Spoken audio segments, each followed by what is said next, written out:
Are you tired of all the wrong notes that you're playing when you're playing your favorite piece? Are you tired of playing sloppy?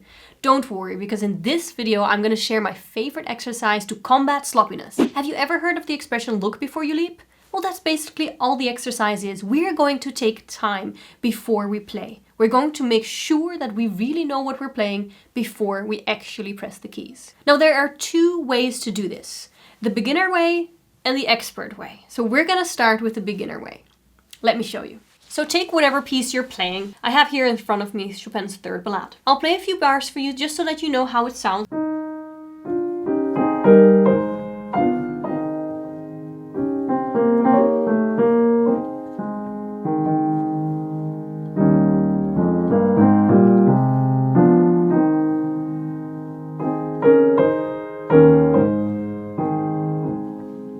Okay, so that's how it's supposed to sound, right?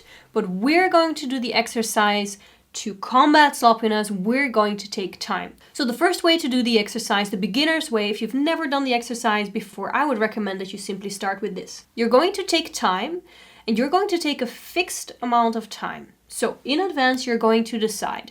Start in the beginning with taking time every bar. That means we're going to stop after completing a bar.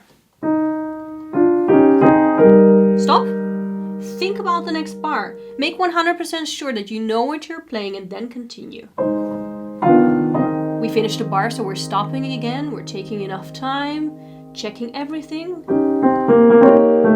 and stopping again until we know. So that is how the expression look before you leap fits in here. So you have to make sure that before you play, before you press the keys, you're conscious about what you're doing. So once you've taken time after each bar, once you've done that a couple of times, and once you notice that you're starting to get more conscious, like if you don't notice an improvement, stick to it.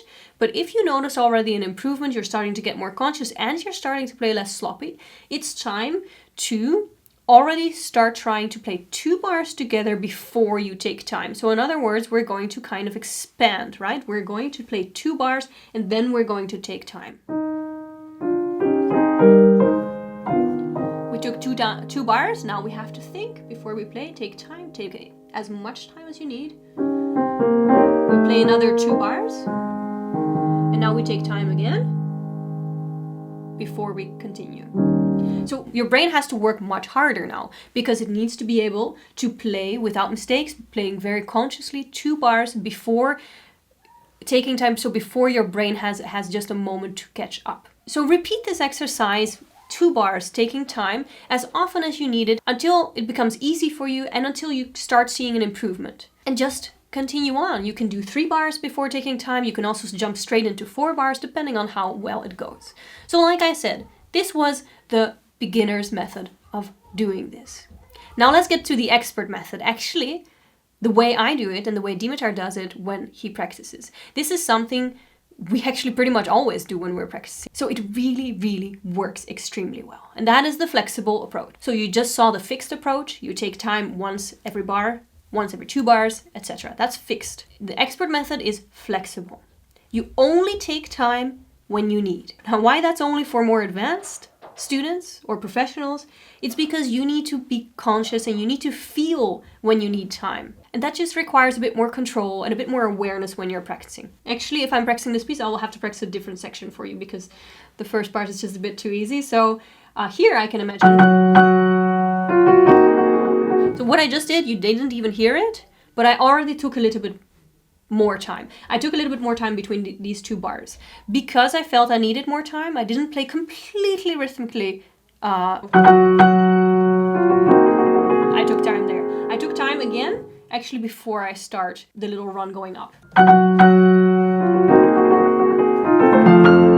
I took actually time. So you can certainly take more time. For example, I can do the same thing that I did, but taking actually more time.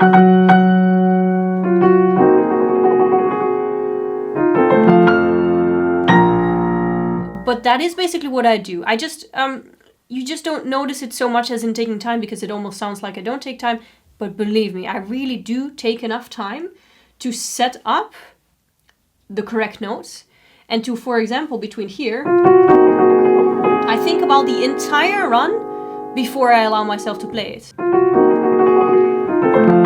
I have to make sure that I'm going to hit it. So I think about how it feels before I play it. Now this is my absolute favorite exercise and also one of the most easy exercises to do in order to play less sloppy. However, sloppiness is quite a complex and big topic. For example, there can be specific reasons why you play sloppy. You could, for example, be playing with a wrong fingering. Your technique could be bad. You can be too tense, which can also lead you to playing wrong notes. Even though this exercise is really, really amazing and I think it will help you out really a lot, there's much more to be talked about and much more that you can do on the topic of sloppiness. Okay, so I hope this video helped. Don't forget to like, don't forget to subscribe and join the community. Don't forget that Dimitar has actually beautiful music out on Spotify. We made a playlist actually for you, a Spotify playlist that's called Piano Stories. They're all about pieces that tell a story to us. There's some classical pieces on there, there's some modern classical pieces on there, and of course Dimitar's music is on there, so don't forget to check that out if you have Spotify. One last thing that I wanted to say. Now, mostly this taking time will disappear by itself. But sometimes you just can't get rid of this time and it becomes a hesitation. And let me assure you, this exercise doesn't cause this kind of hesitations. It really doesn't, because Dimitar and I do this all the time. But if you do have this kind of hesitation, if there's a time that you took that you can't get rid of, over here, or here, I don't remember, over here, I have a video that will actually help you get rid of this hesitation. Thank you so much for watching and see you again next week.